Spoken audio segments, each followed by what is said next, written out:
How are you?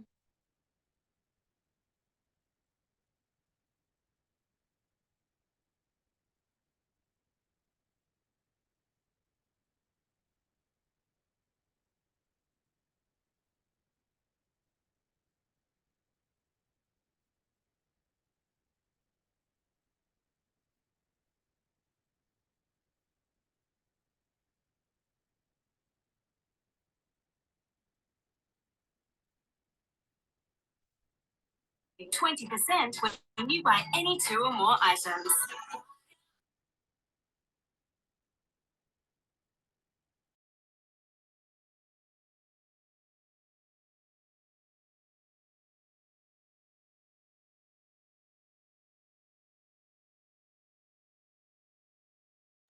Hey, Narelle.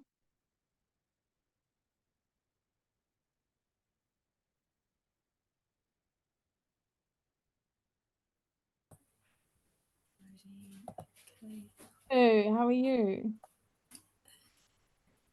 Can you hear it? Yep, I'm on. Thank you. Sorry, just double That's checking. okay. Yep, so I got here early enough to Good. fix it all up first. That's great. That's great. Oh, Annie's disappeared. That's okay. How's your day been? Yeah, sitting at a desk doing admin all day. Oh, It's yeah, sounds fun. yeah, yeah. Yours? What about yours? Did you take? Yes, I've had, oh no, I didn't have any shoot today. I shoot usually Wednesdays to Saturdays. So today I had a lot of Zoom calls. I'm in the coaching program. So I had my group coaching program in the morning. Yep. And then I had a massage because I'm always sore from carrying Yep. all the Yep. cameras. And then I had another call with someone. I had a client come in for a consultation, no, for an ordering appointment to view their photos and order some photos. And yeah, I've just been doing some admin stuff as well and editing. Good. Good. Yeah. On Sunday, I was over your way because you're in Canberra, aren't you? Yeah. Yeah, Yeah. I did a photography course at the zoo, Canberra Zoo. Oh, nice. How was that? Yeah. Yeah, it was with Kelly. Kelly. Yeah, she works at the zoo and we got to hang around all day and go Yeah. inside the enclosures and take some great Yeah. close-ups. It was brilliant. Yes. Yeah. Yeah, that's awesome. Because Yeah. yeah, that would be fun. That would be really fun. Yeah. Uh, yeah, I need to put back my I do like sometimes do dog photography walks every like once a month here. So I'll have a dog model with me and anyone can come along and do some photos. Take some photos and I'll show you basic Yep. tips. So which part Yep. of whereabouts are you located Oh, usually? I'm over on the coast in Nowra. Oh, nice, nice. Yeah. Not too far. No, no, That's not too awesome. far. I'm just gonna wait for until 7:30 Yeah. for people to come on so we can even chat and yeah, you attend any of the editing sessions? I did the editing one and then I wanted to do the Photoshop Yeah. one, except I couldn't get back on. I lost I Back. lost the connection thing and I couldn't get on. Yeah, Did you but that's okay. register? Did you register? Uh, I think I took a screenshot of your code, your QR code, Yeah. and then I went to register and couldn't. I had to No. go back through the email, and then in the meantime, I'd Yeah. lost your QR code. So yeah, that's Oh all well, right. that's all right. I'm here That's now. all right. I'm hoping to hold some more next month anyway. I'll do some repeat sessions of that next month. Yep, perfect. So that way people who missed out Yeah. can join in. Hi, Penelope. How are Hi, you? Ina. Sorry, I'm late. No, you're not late. You're 2 minutes early. Okay, There you great. go. So you're not late at all. I'm waiting for a few more people to turn up. Okay. And then I'll get started. There's supposed to be like 22 people registered, but I don't know how Wow. many will turn up. So yeah, I'm surprised, which is great. Yeah. Today's a lot more about the business and the Now, journey side can of I things. work out? Yep. Yeah.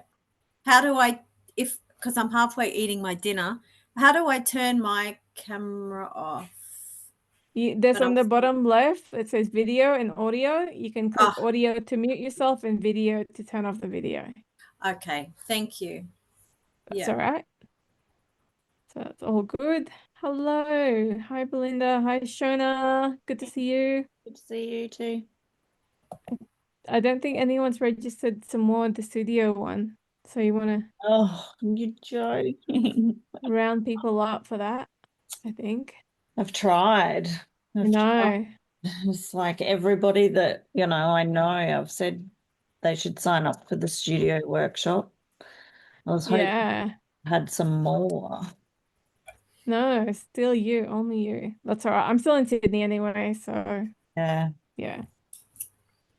This is making weird Zoom noises. Go away. Oh. Ooh, low chance of seeing the aurora.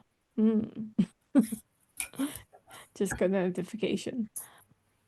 All right. Hello, everyone. This is great. Everyone's starting to join in, which is really good. I'll just give another couple of minutes. I'm actually going to join from my laptop too now so that I can look at the chat, because it's annoying when I'm presenting my screen, I can't see the chat. And I'm just like, I don't know how to see the chat without. Let me join in, and I need to mute myself on this camera, on this laptop. Let's go.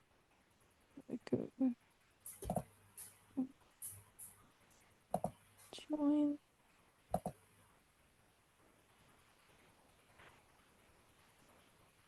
Well, I'll start in one more minute just to see whether there's supposed to be 22 people coming. So, and how many are there now? 1, 2, 3, 4, 6, 7, 8, 9, 10, half. It's all right. There you go. There you go. Everyone's starting to come on. Oh wait, that's me. That doesn't count. Let me. I'll also I'm gonna tick off everyone as well so that you get your entry for Rome. There's a few of you that have come to quite a few of my sessions.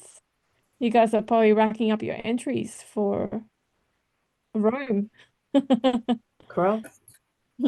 Everyone's racking up their entry to go to Rome. So hopefully you guys will win. I'm gonna go Caleb's here. This is here. Sean, Carol, Caleb, Kim is here. Big Ebony is here. PC's join in. Kevin and Belinda. Belinda now? Yeah, awesome. I think that's it so far. And Sean. Sean, are you Chantel? Just to confirm. And Rel. Yes. Yes. Okay, good. Just checking. Just making sure I'm picking the right person. Awesome. Well, we've got a lot more people here, which is good. So let me start sharing my screen. Present. Here's my Zoom. Oh, we've got one more person joining. Let me just do a little screenshot of everyone so I can make sure I haven't missed anyone. All right, so share my screen.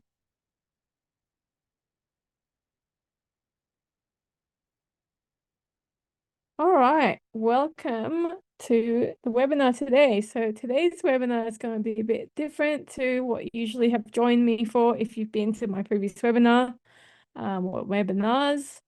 I have been doing quite a few webinars on editing and more of the how to take photos of dogs. So this time I'm actually going to go through about my story and how I started my pet photography as a side hustle to it becoming now a multi-six-figure business, and how to build a thriving photography business, and some, I guess, what I've learned along the way, some lessons that I've learned along the way, and maybe mistakes, or I guess, yeah, just lessons along the way to, growing my business. Can I ask before I start, who here has is running a pet photography business or is running a photography business at the moment? Anyone here? No. No. No. Let me just look at the chat. No, not yet. You are, Travis, are you doing this for oops, what's this? What's happening here? All right. Yeah, what sort of doing? Okay, hobby. So you're doing hobby, maybe in the future for business. All right. Yes, I will send a recording later. Great. So there's no one here who's doing photography as a business yet. Are you guys hoping to make it into a business one day? I know, I think Shona, you're doing photography, Yes. sort of. Yes, yeah, awesome. Yep, equine, perfect. Well, it's possible to make a living of pet photography full time. And I'll go through about my journey. I thought when I first started that it wouldn't be possible to do this full time because, again, I didn't really have the knowledge to understand different business models, but it is possible. So without further ado, I'm going to introduce myself first in old photo. My name's Ina, and I run my pet photography business in Canberra, Australia, Ina J Photography. And I am focused mainly on outdoor photography for dogs, but I also do photograph other dogs and other pets, and I have a home studio as well. I've been trying to do more of the studio sessions this year, especially in winter, because Canberra winter is just too freezing cold and I don't want to be outside. But a lot of my clients do book me for my outdoor sessions. So I'm trying to, generate a bit more of the studio bookings, but I think I love the outdoor sessions more anyway. That's really where my passion is, and I find I get more variety from the outdoor session. Yeah, and I'll be talking through about my whole journey, how I brought my business to a side hustle. So I'll do a very, very brief introduction only, and if you guys already know me, you can see my 3 dogs here. These are my 3 little dogs, James, Pippa, and Rosie. Rosie's here. This is James and Pippa.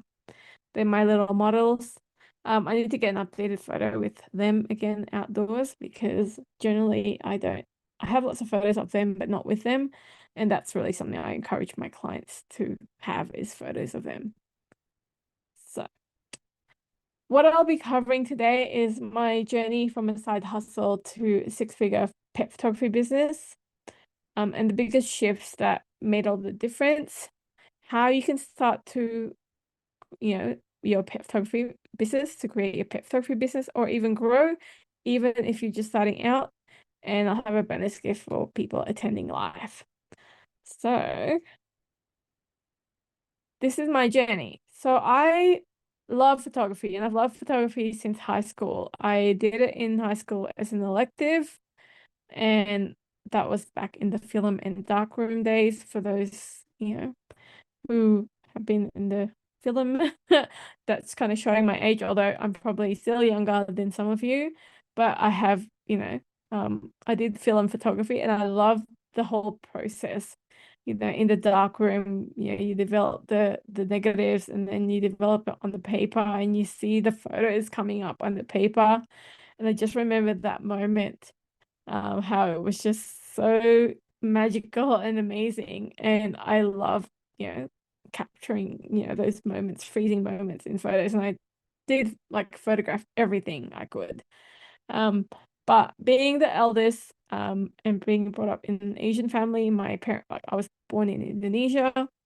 I was expected to pursue stability. So I was expected to, do a degree and then get a good job, get a constant job, that gets good income, and help support my family. I am the eldest. I've got a younger brother and a younger sister. I did have to help, with the tuition fee, as expected of me as the eldest. So I didn't really know what I wanted to do, in terms of, after finishing school. So I ended up studying Bachelor of Commerce. I did Bachelor of IT and Commerce to start with, but I dropped IT, which I regretted in a way because I should have pursued it, but I have learned IT in other ways. But yeah, I did commerce and I majored in accounting and marketing. The reason I did that was because I was good at numbers, and also because back then I was still an international student. So to get my permanent residency in Australia, I had to apply for permanent residency and under the general skilled migrant system. And accounting was one of the on-demand occupation, which got me bonus points. Hence why I thought I'll just do accounting so I can get my permanent resident easily so that I can, stay in Australia permanently. So yeah, that was the whole reason. And then after graduating, I got a job in an accounting firm. Didn't last me long. That was in Sydney. I hated it. I moved to work at a university, ANU, which is where I studied as well. And I did the graduate program there. And one of the things that was expected was to do the CPA program, and that's the Certified Practicing Accounting program, which was 3 years if you do it part-time alongside your job. So I did that. And then I worked in the public service in the financial management area for a while. And probably around 2018, 2019 is when I started getting bored and I was sick of doing finance and accounting for the government. And I just wanted to do something different. And I kind of got put into a little project to help an IT project in one of my finance roles. And I got really interested in it. So I then started delving into that area and managed to move myself into a business analyst role. I was also interested in UX design then, so I also did a little bit of studying in UX design. I thought, that was something that I was going to try and move my career into business analyst and UX design. But then what happened next is my dog. So in 2019, my dog Mac, he's my heart dog.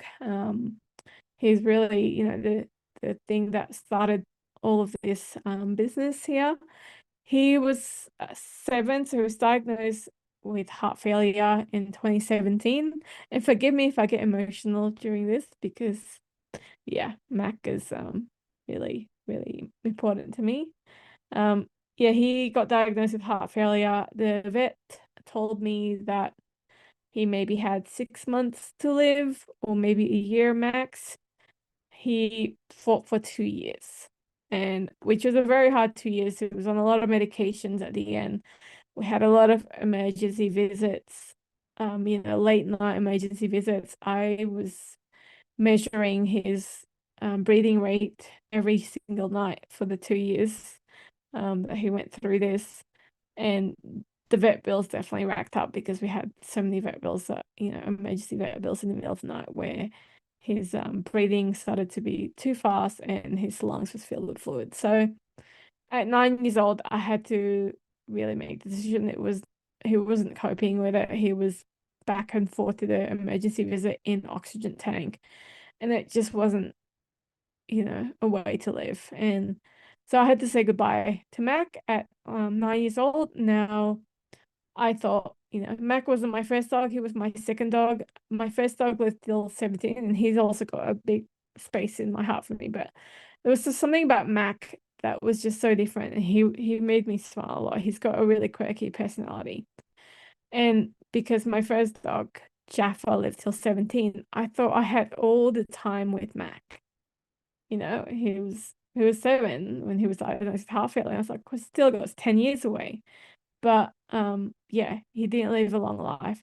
And I had a lot of photos with him. So as I said, I love photography. So I did have an SLR. So after I graduated university, my gift to myself was an SLR, which I purchased, and I started picking it up as a hobby. I went to a lot of Flickr groups. Now, who here remembers Flickr?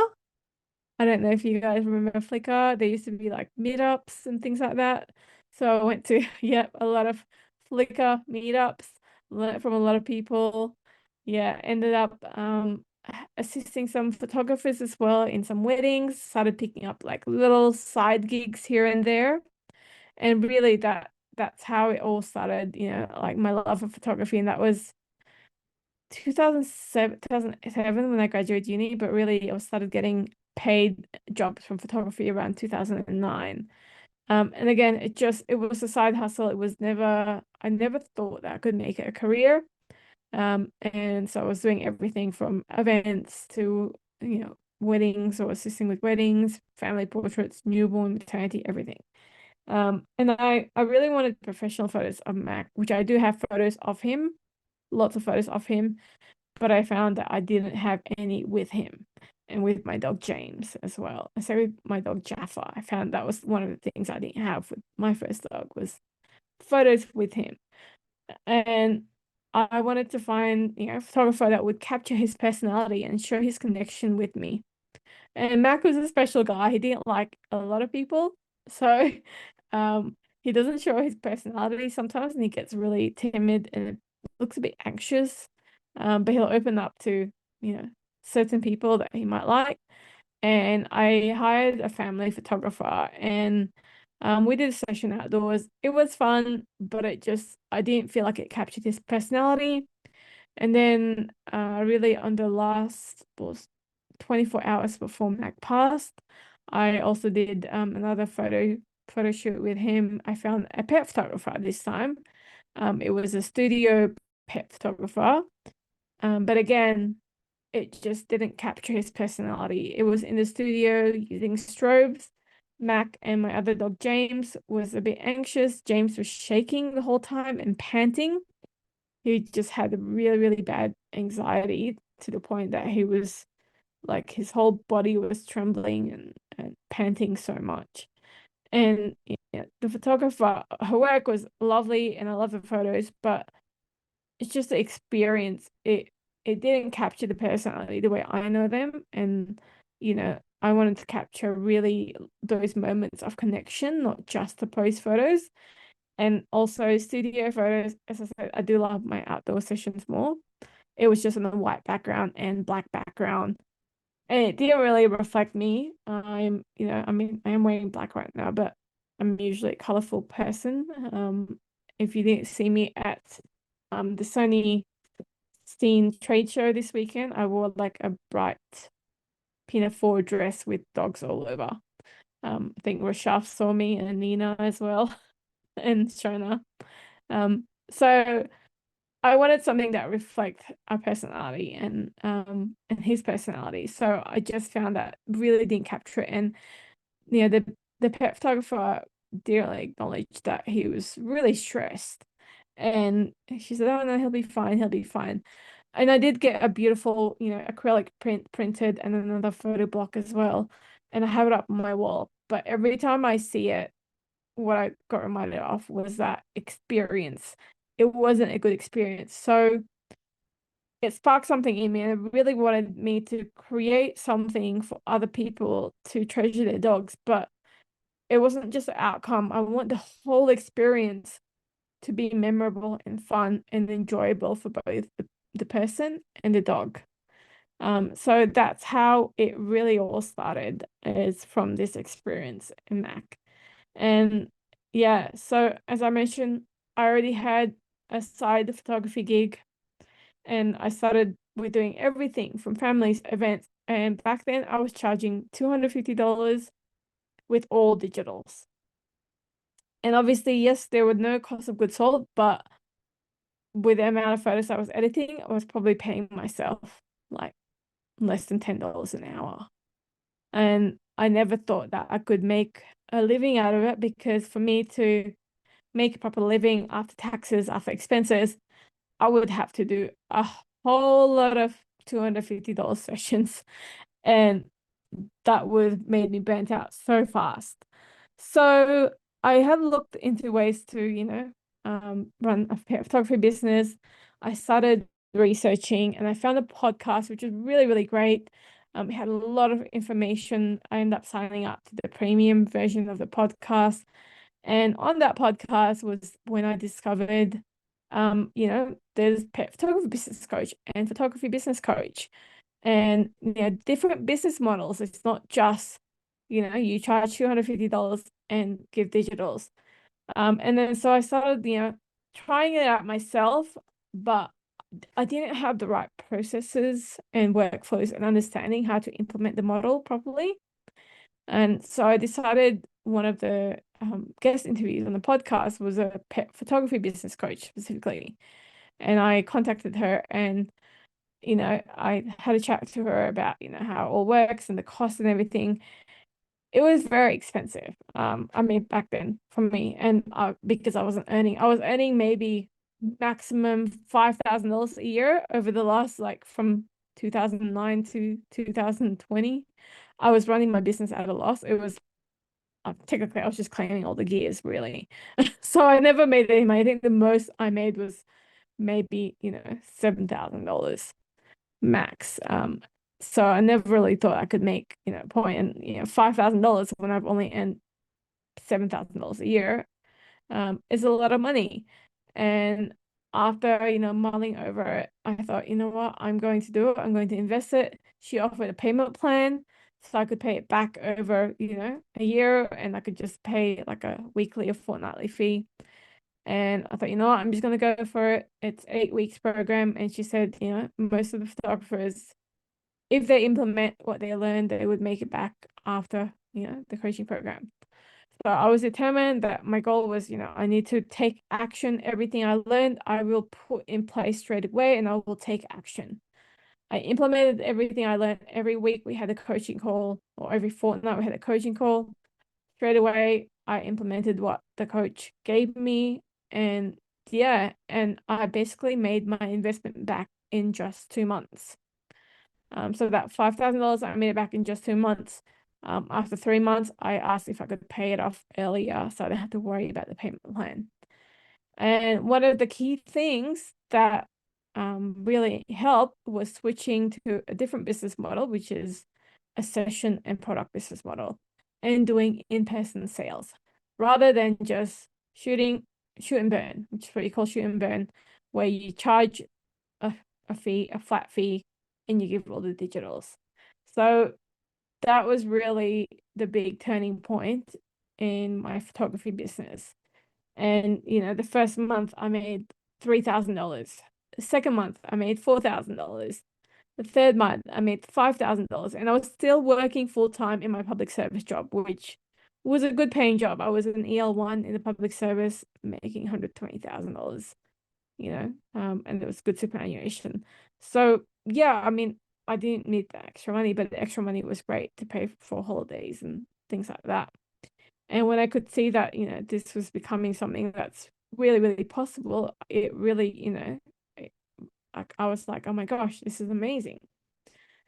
But yeah, one of the biggest mindset changes is that I stopped seeing my photography as just a hobby, and I started seeing it as a business, treated it like a business. So, having that, even though I did have my full-time job, I started treating it like a business. My business coach, really said you need to start working in it as if you're running a business.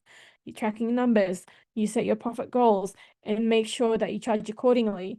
So with my pricing, I had to make sure that, I understand what is my cost of doing business, what is my income goal, what do I want to earn from my photography business, and like how much do I want to earn to live. and understanding all that, and also the cost of goods, the cost of the products, so that you know how much to charge for that. Once I started doing that, then I actually started earning actual money with my business.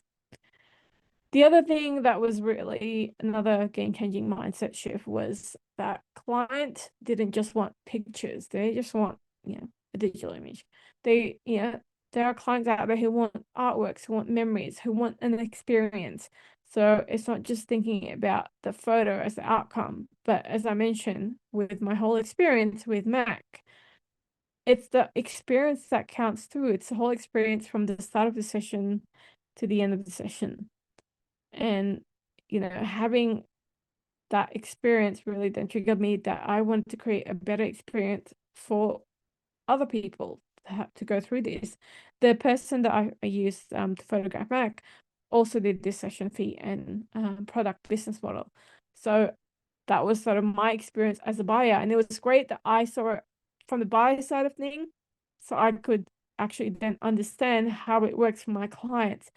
And if you are already doing photography as business, it's really good if you then go and hire a photographer yourself and see that experience through your own eyes as a client, because then that's going to help you to ensure that you create a really, really nice, smooth client journey, and that client knows what to expect all through, throughout all the way. And then, as I mentioned, the money side of things is about pricing myself to be sustainable. And that was the game changer. So instead of charging $250 a shoot, which I would need to do, $1,000 to make 250,000, I did a session fee and then add on artwork and prints in the back end through in-person sales.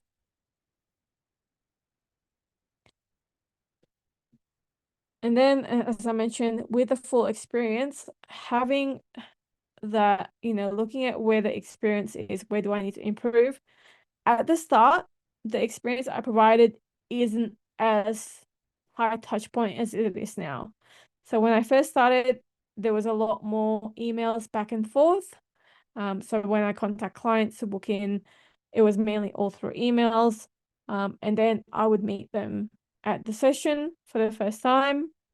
And then I would then go and take their photos, organize them to meet again at a later time to view the photos. And back then, I haven't had my home studio set up, so I used to either go to their home or meet at a local co-working space or at a quieter cafe. So I did all the different ways of in-person sales without needing a professional studio, because I didn't have a professional studio. I didn't have a part of my home set up properly for people to come. From then, that has changed significantly throughout the last, 5 years. I've refined my processes through experience, through talking to clients, through looking at what's working best. And this is what my client experience looks like now. And I'm providing a more full service, really intensive concierge style experience where everything starts with a pre-session consultation to understand the client's needs. So that's usually done in person in my studio. Now, I do know a lot of other photographers do that online via Zoom or via phone calls, but I have implemented in-person consultation since I think 2022, April, and I have found that it increased my average sale by a whole lot. So, that could just be by luck, but really I did change it from a call to in person, and it dramatically increased. And at the consultation, it can take between 20 minutes to 45 minutes, depending on, how much they want to talk about their dog. It's where I talk about their dogs, try to get to know their dog's personality. What are their dogs like? Like, do they like, are they food motivated? Do they like to play with a ball? Do they like to play fetch? Are they scared of strangers? Are they reactive to other dogs? So we really go in deep into really getting to know the dog's personality. And then that way I can then work out which locations are best.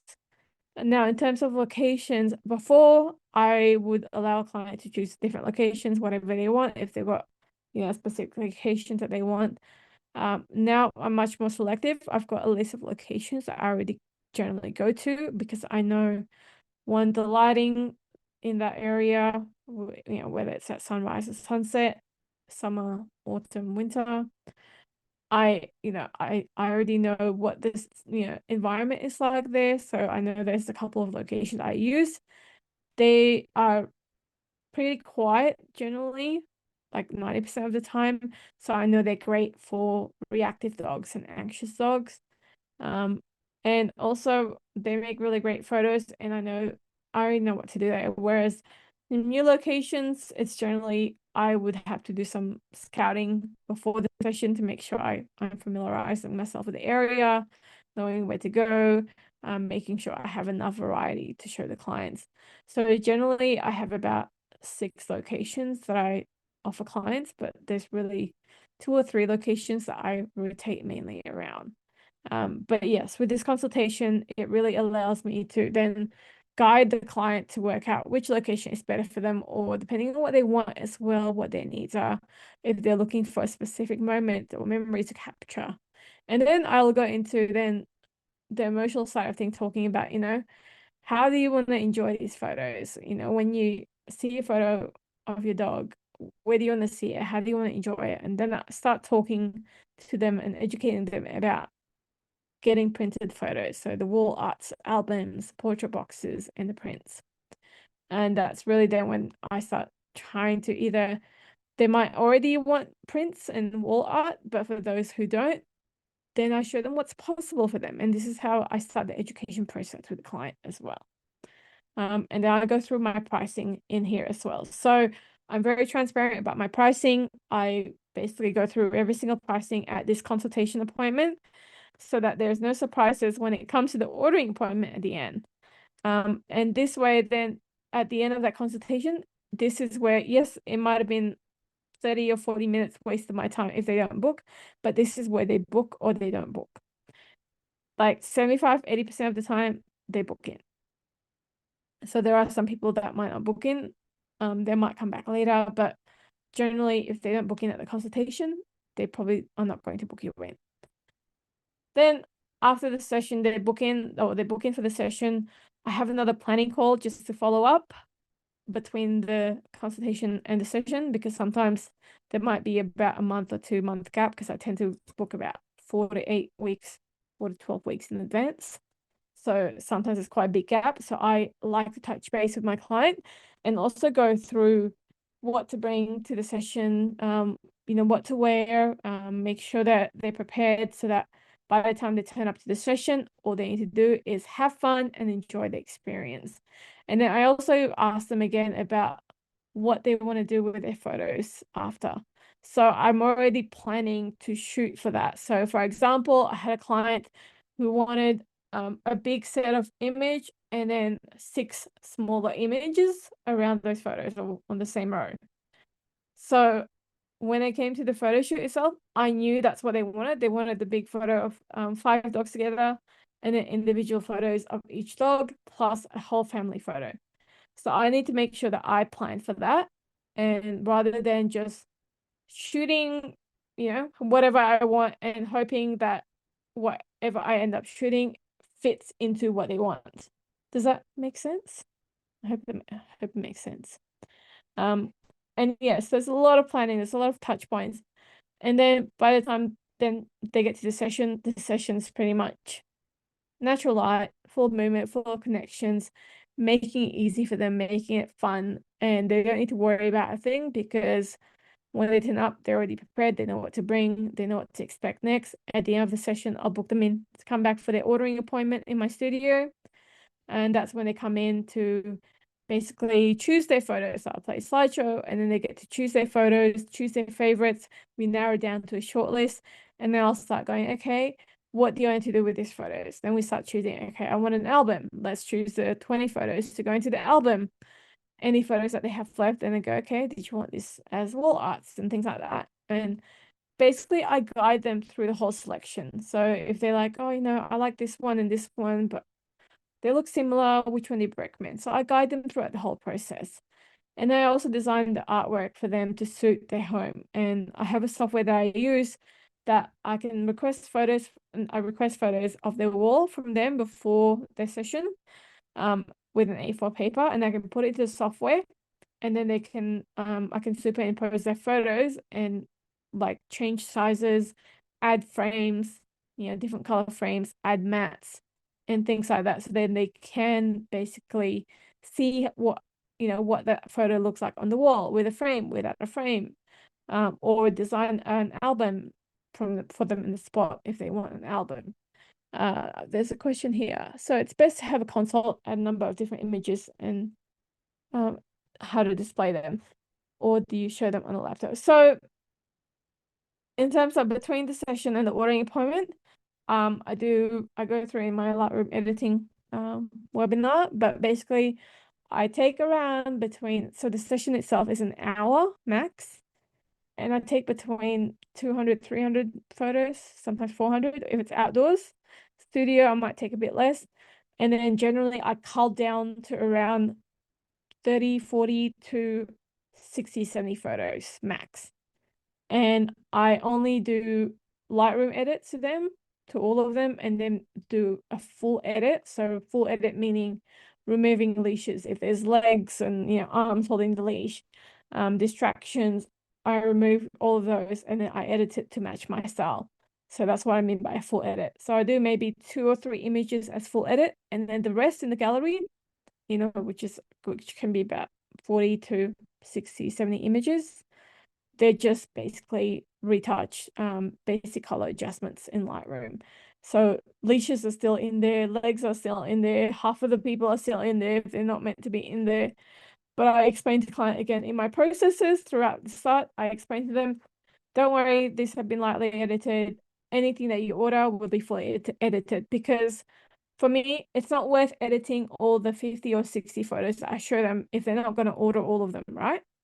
And that's the great thing about the product and session fee model. They only buy what they love, and they pay for the product that they order. And I include the matching digital files for that. I do show on a laptop, but I've got a TV, the Samsung Frame TV, so I AirPlay my laptop to that TV, and that's what I show them the photos. So we'll go through, the selection of 40 to 70 photos and basically narrow it down. And then anything they order, then I go back to fully edit, make sure they're print ready, and then order the artwork. So I give my clients about 4 weeks or so before I deliver the photo, because I have to send it to print lab, and I, send it to myself so I can quality check to make sure everything's right. Then I'll let them know that it's ready. Yeah, so it's a very intensive, I guess, experience compared to what a lot of photographers might usually do, which is, all you need to do is just shoot and give digitals. But the way I do it, because of the different touch points and the high client touch points, that's the way I can actually charge. How do I select the right print lab? There's several print labs in Australia that serve professional photographers. Sorry, scanning a drink. The ones that I use is Brilliant Prints, and they're amazing. There's also Celdex, Atkins, Photomark, Global Image Products. I think there's one in Perth, and I can't remember the name of it. But generally, those are the ones that are commonly used by professional photographers in Australia. There's also Graphi Studio in Italy. They do ship to Australia, and their products look really good. But I haven't ordered from them before. I do want to order a sample to test it out. But I love Brilliant Prints, and Brilliant Prints have been so good because I had an event on the weekend where I was outdoors and it was so windy and everything got blown because I showed the metal prints, which is really light, and I had some prints with damage, and I emailed them saying, hey, this is some samples I printed like 2 years ago. It got damaged in the wind because it just like literally fell and crashed. And I was like, is there a way like I can get them reprinted at a lower cost? And they're like, that's okay. We'll reprint it for you for free. And that's a great thing. They've got 100% satisfaction guarantee, so they're awesome. TC, I've got a question. How long would it take to edit the photos before going back to clients after they ordered the photo? Yes, around, I said 4 to 5 weeks to client, because then I need to edit them. I need to get them also edit for print ready. And then I need to then order the prints as well. So you've got a whole lot of, yeah, process that you've got to do for that. So it's a lot of work. So I do give myself a bit of leeway, because just in case if the prints come back damaged, and then I had to reorder, and then I had to print. So I need to, rather than telling the client, sorry, something happened, it gives me a bit of leeway. Does that make sense? Does that answer your question? I don't know if, I don't think it was Perth. It was, I feel like it was a name, Penelope. I can't remember what it was. Yeah. So I will have a think. I think, oh, Fitzgerald. I think that's what it was. Fitzgerald or something like that. All right. So this is my stats in terms of like numbers. This is gross revenue, so this is before expenses. Yeah. So my first year when I started this in 2020, I was only making $40,000 a year. And that was really from hiring the business coach, which was really great. And then, oh yes, Pixel Perfect as well. Yes, that's right. The next year I went up to 90K, so I more than doubled. Now I quit my full-time job in February 2022. So really this was the year 3 where I actually then really took this as professional, because I just couldn't sustain balancing my full-time job and the photography. I was doing at times, 2 or 3 sessions on the week, like after work and on the weekends. And it was just so tiring that I went into work and all I could think about was like, I just want to shoot a session and edit a photo. I don't want to work. I couldn't concentrate. So I made the decision in basically January 2022 that I'm going to quit my job, even though it was the scariest thing ever. It was definitely, I was freaking out, because I was like, well, what if my brain would be just going, what if it doesn't work? What if you fail? What if, no one end up booking you at all? And, you're not going to make any money. You can't pay your bills, and then you're going to end up homeless and die in a ditch. Obviously, that's like my brain just being my brain and trying to protect me. I'm not going to die in the ditch. I've got a home. I've got my home paid already. And so I just had to really switch that brain that was noisy and negative, and go, well, what if it works? And you know what? If it doesn't work, I can always get another job. And that shift really, really then actually made me took the leap. And you can see the difference. I doubled my revenue again in full, when I went full time. And then it's been steady for the last 3 years since I've been at this full time. Olivia, you had your hands raised, sorry. Oh, I was driving, so I can type it now. That's okay. Actually. No, you feel free to chat. That's okay. Oh, okay. So this goes back a little bit to a couple of slides ago when Sure. you said you took about 250 photos and then you streamlined it down to 50 to 70, I think, and you showed those to the clients. And Oh, then they yeah. So, yeah, at the ordering appointment. So when I do this session, I took about between like 200, 300 photos, because I'm trying to take as much as possible, right? And I try to do a variety. Yeah. And then I cull it down to about 50 to 70 photos. Correct. And then in your experience, how many do clients generally choose to then turn into like a photo or like Well, it depends on what they want. Generally between 5 to 20. 5 to 20? And then do you Yeah. charge them based on how many photos they've chosen or the I products that charge they them based on choose? yeah, on the products that they choose. Yeah. Do you ever have them going, okay, I want these photos as a print, but then they want the digital photos as Yep. well Yep, that they they haven't do. chosen? Yeah, so what I've said, you know, in my pricing, what I've created is basically any prints that they order, Mm. they get that as a matching digital file. So if say my client ordered, you know, one big wall art, they'll get that matching digital. If they ordered an album with 20 images, Mm. those 20 images in the album, they get those digital files as well. And I guess that means that if they have not chosen to print that image, then they don't get the digital file. No, I do offer the option, especially, and like I don't have it on my pricing as digitals, but I just say I want my clients to have it printed because I don't, if they go and print it themselves and say at Kmart or some cheapo lab, Mm. and then the colors don't reflect my work, and then people see my work, Mm. it's not going to reflect a good on my reputation, right? Mm-hmm. So I do have, I guess the basic prints that I have is those it's a matted print, so it's 8x12 printed in a and then put it into a matte, 11x14 matte.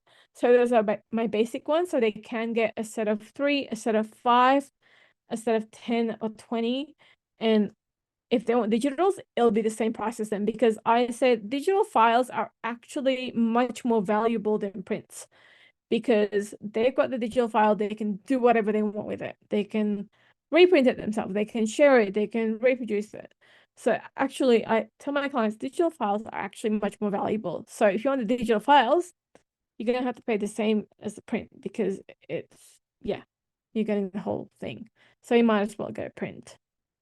And because I've educated my client, like all my, I guess on my website, I showcase all the products and everything.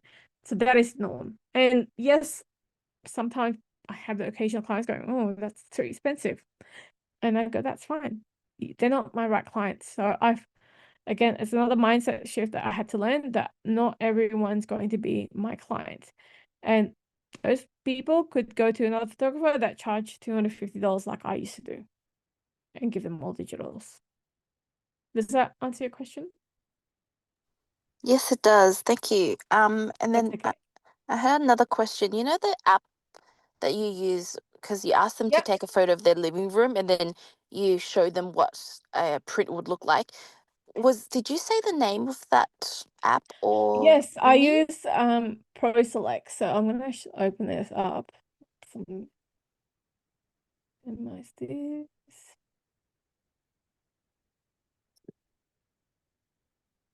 So where is my Pro Select? Let me load it up. Sorry. Let me just load this up. It's called Pro Select Time Exposure.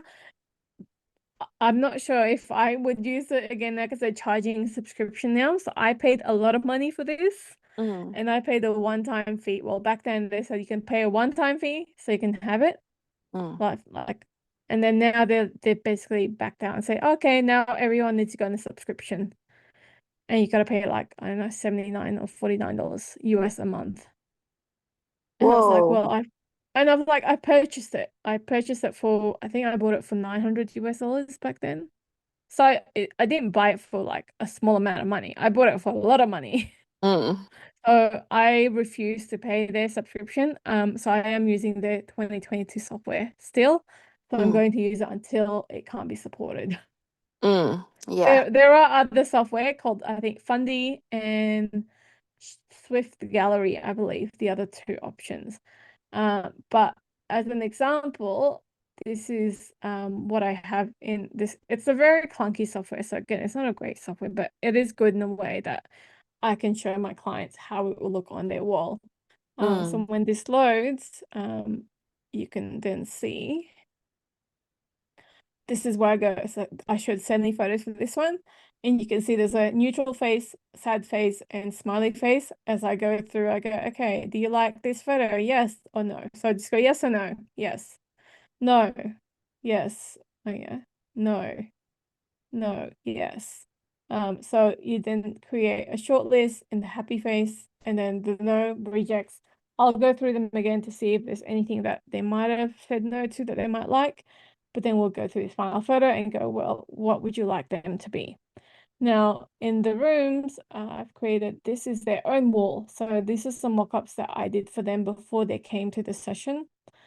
So I can show them, you know, this photo here. This is how it looks in a 20 by 30 inch with a oak framed metal print.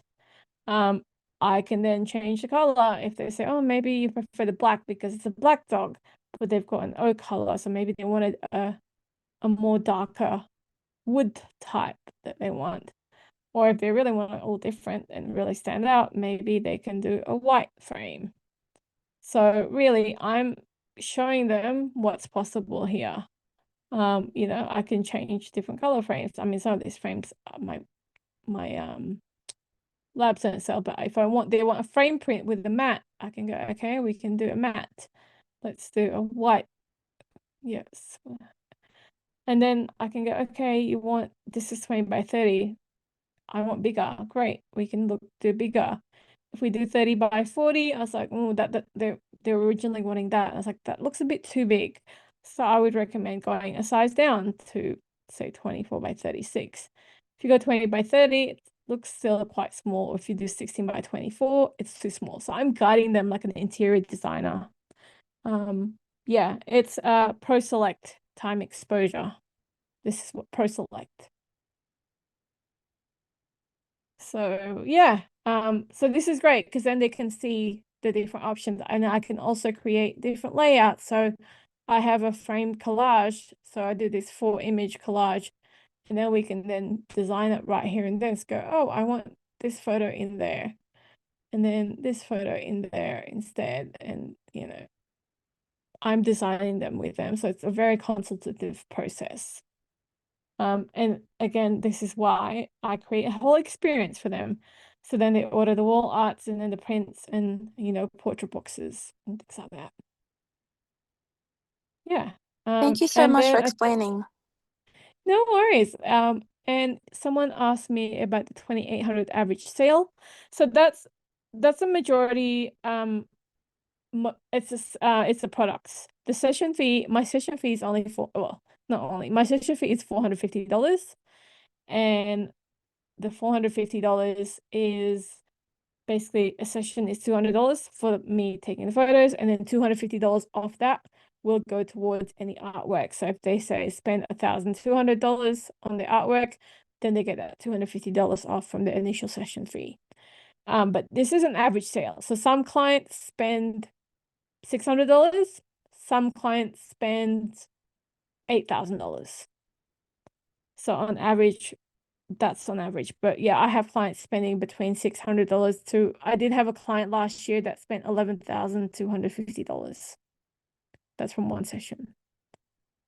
And it's possible to do that because they bought 8 wall arts plus a portrait box of 20. Yeah, 11,250. And I think the cost of goods from that was about, I want to say maybe 2,500 possibly. But there was a lot of editing. There was like 80 photos I edited. Yeah. So, I mean, these numbers look big to you if you even look at the US pet photographers. So I have a podcast called the Pet Photographers Journal. And I came across a post in a Facebook group. A pet photographer mentioned in April that they just had a sale from one client, 50,000 US dollars. 50,000 US dollars. That's 75,000 Australian dollars, approximately. Like, and I was just like, oh wait, that doesn't seem right. Like 50,000 is a lot. And her average sale is 7,000 US dollars, which is around 10,000 Australian. And I was like, okay, I've got to interview her. I just started my podcast, but I was like, I've got to interview her, get on my podcast and really ask. I mean, I just wanted to know. So I made my podcast an excuse to to really find out more because I was a sneaky pig and I was like, I just want to know what this $50,000 sale is all about. And I thought, well, I started a podcast. I'm going to invite her as a guest. So she was actually one of my first guests. And the way she priced her session was she wouldn't get out of the house for any less than $1,500 US. And then she charges, her pricing was on, based on 3 image package, 8 images, 16 images, and 25 images. So 8 images was $1,500, and then if they want to buy wall art, it will be on top of that. So then wall art's purchase on top of that, and albums as well on top of that. And this client is just a couple with their dogs. I think she's in Florida. Turns out they have a second home in Colorado, and they have a third home in Switzerland or somewhere like that. They end up booking 3 sessions, a studio session, a couple of different locations. They bought 2 albums, so matching albums for 2 homes, plus a wall collection of like 5 or 6 image for each house. Yeah, apparently they didn't look rich, but they are rich. So yeah, it all added up. And the way she priced it is slightly different than mine. So her pricing structure is very smart. And I do really want to implement it. So I think next year I'm going to relook at my pricing and see if I can implement it. I'm not sure if it'll work in the Australian market, but we'll see. I can always test it out. But yeah, it is possible. So that, average sale, $450 is my session fee. And this is all on my website. So if you want to have a sneaky peek at my prices, feel free. I'm an open book and you can ask all the questions here as well. This is why I'm running this webinar, because I want other photographers to start charging more. And I mean, her photos are good, but I think there are better photographers that are probably not making as much. Yeah, no, her photos are good, but I don't think she's like, I mean, $50,000 good. But yeah, I will let you know her Instagram. Let me find a new post on there, maybe. What would be her? Gabriella. This is her. This is her post. So, yeah. So I mean, where's the actual? There's no photos. Where's the photos? Oh, here you go. So I mean, photos are great. She does use off-camera flash as well. I mean, the location is great. So it's a pricing model, exactly. And also the way she runs her business as well. So similarly to me, she runs a full service, but she not only does she does a consultation in their home. So consultation, she does it in their home. So she goes on their wall, takes photos of their wall, asks them, everything about their dog. She goes to their home. And then for the ordering appointment where they view the photos, she also goes to their home. She actually brings a whole trolley, her monitor and her laptop, and everything. So yeah. Again, it's what she called a concierge style service. So really uplifting it. And then she also includes installation as well for wall arts if they purchase like 2 or more wall arts. So it's possible. So again, photography skill, I think, yes, it does help that you have good photography skills, but photography is only 20% really of running a successful business. The other 80% is knowing how to market, sell, and run it sustainably. Having a marketing strategy that attracts the right clients is really important. For me, a lot of my clients come from marketing that I do. If I sit here and just wait for clients to inquire, maybe I'll get 2 or 3 clients a month, but that's not going to sustain me a full-time living. So I have to go out there and find the clients and create incentives for clients to book in. Having the systems and processes to save time to avoid burnout at the start, you might not need as many systems or CRM or anything like that. But as you start scaling your business, having these systems and processes, especially early in advance, will definitely help in your business. Strong relationship and communication skills.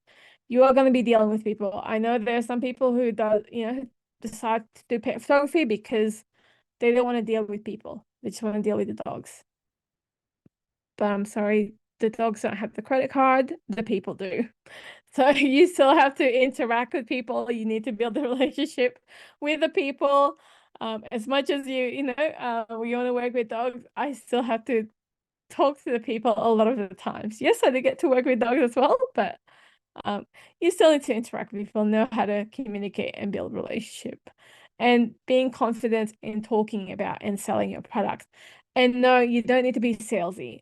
So because of the processes that I've created in my business, at the end of the ordering appointment where they actually pay for the photos, at that time, I'm not selling anymore because I already know what they want before the session.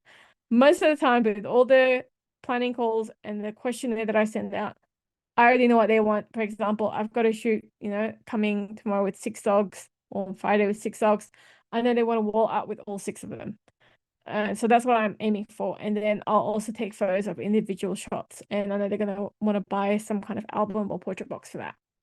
So when it comes to the ordering appointment, it's really just choosing which photos goes for which product. And I'm not selling. I think a lot of photographers, again, don't like the in-person sales because they go, oh, it's too salesy. I don't want to seem pushy. It's all just a mindset. And it was a lot of work for me as well to not view it as salesy. And also I had to not project my money belief onto my clients. And really that was one of the key mindset shifts that got me up more the barrier than like from 3,000 upwards and like $11,000. I was probably freaking out inside when I was like adding up numbers, and I think I did give them extra discounts as well. It was supposed to be like 13 or 14,000, but I was like, oh my God, this is too much. They're gonna freak out. So I reduced it to like 11,000 something. And I just had to remember, go, okay, you just need to tell them the numbers, the price, and then just shut up and don't say anything and don't feel the silence. And inside my head was going, oh my God, they're gonna think I'm a scammer, they're gonna think I'm taking my money. But I just had to like keep it cool on the outside. I was like, just keep it cool. So I just went, that's $11,250. How would you like to pay? And I stayed quiet and was like, shut up, just don't say anything, just look normal. I don't know if I look normal or not, but I was just trying to tell myself to look normal and not freak out. And then they just went, can I pay $3,000 by cash and the rest in card? I was like, yes, sure thing. And I took the money and they're like, okay, do you want to count the $3,000? I was like, nope, that's fine. I believe you. That looks like a whole lot of cash. All good. And then after they left, I did a happy dance. But really having that confidence and having that mindset shift, not projecting your money belief, because I would be like, I'm not going to spend that much. I mean, I love my dogs, but I don't know if I would spend $10,000. I know I should have, I did count the cash, although I went to my dog and I went threw the money at them. So I had to pick it all up from the ground and then recount it to make sure I had the total amount right. So yeah. Knowing your numbers. So understanding what your cost of doing business is really important. So when I was charging $250, the way I charge was really look at other photographers' prices. And I was like, oh yeah, everyone seems to be charging between $200 to $400. I'll just charge in the middle, $250. Everyone seems to be doing digitals, and I just did it because I was comparing others. I didn't really work out what my cost of doing business is. And now, there's a lot more costs as I start growing and scaling my business. I've got virtual assistants helping me. I've got an assistant as well, managing some of my inbox and calendars and client communication. You've got your editing subscriptions. You've got your accounting subscription. I've got my accountant as well, my bookkeeper. It adds up. It really adds up a lot. So knowing your numbers and then also then working out what is your goal, what is your income goal, what do you want to earn, and then working backwards and how many sessions you want to do a year, and then you can then work out what your average sale is. So I've got a pricing calculator, so I'll try and include that somewhere, or I'll put that in my Skool community where you can sign up for that. And you can get a copy of the pricing calculator as well. And having a business owner mindset, so not just a creative one. So before, I was like, I just want to do photography, but really running a photography business requires you to be also a business owner. And the goal is to build a business that works for you. And with the right system, you can automate, outsource, and scale while focusing on what you love most. So, I really love the photography. That's probably the main thing that I love.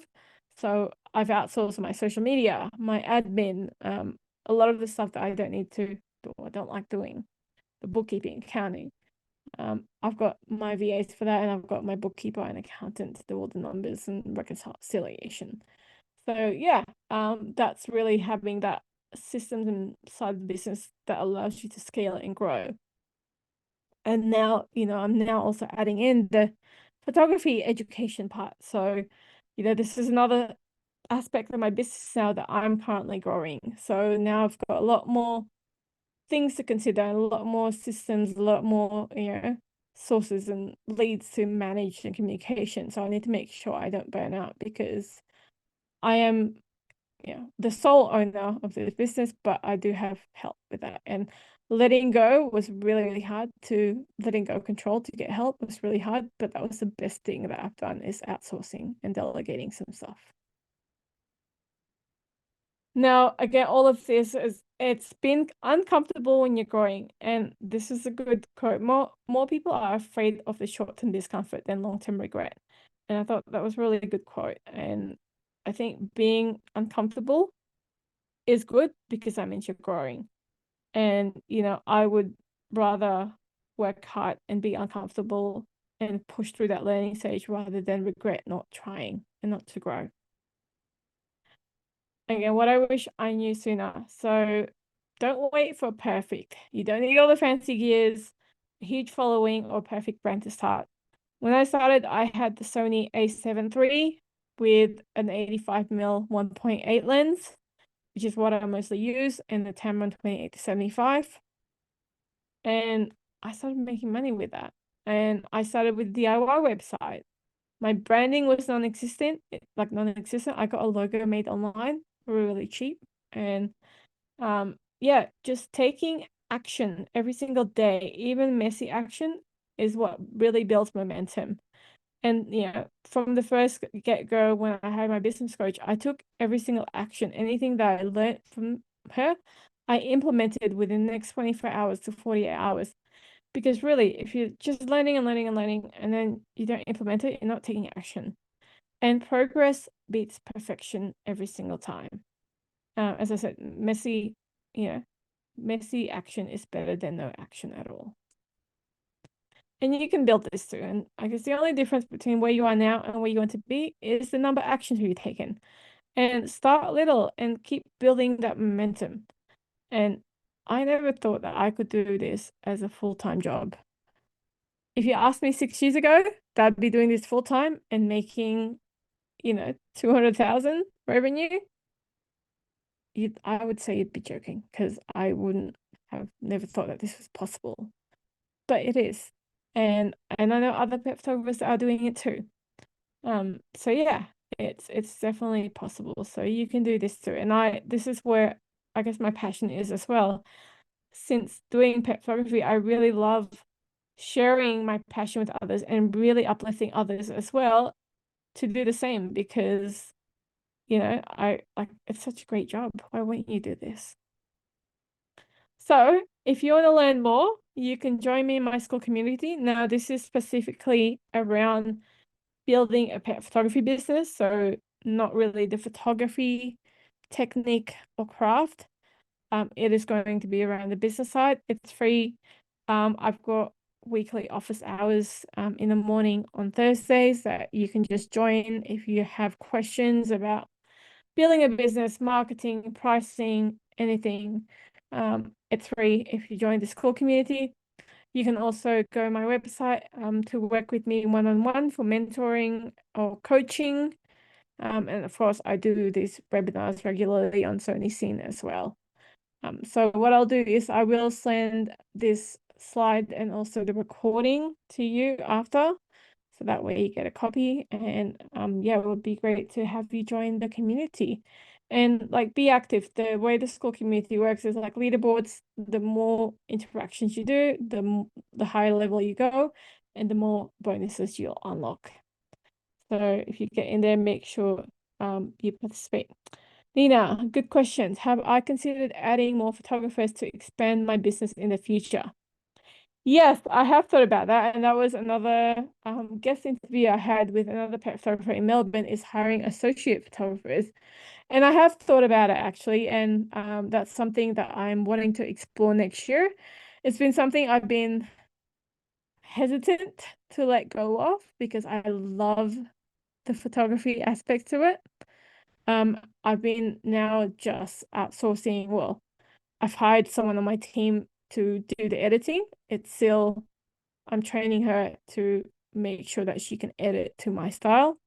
At the moment, we're still, refining that process, but I've learned to let go a bit more. I still do some editing myself because I do the edits for a couple of edits before the client comes to choose the photos. And then any photos that they order, then I'll send through to my editor to edit.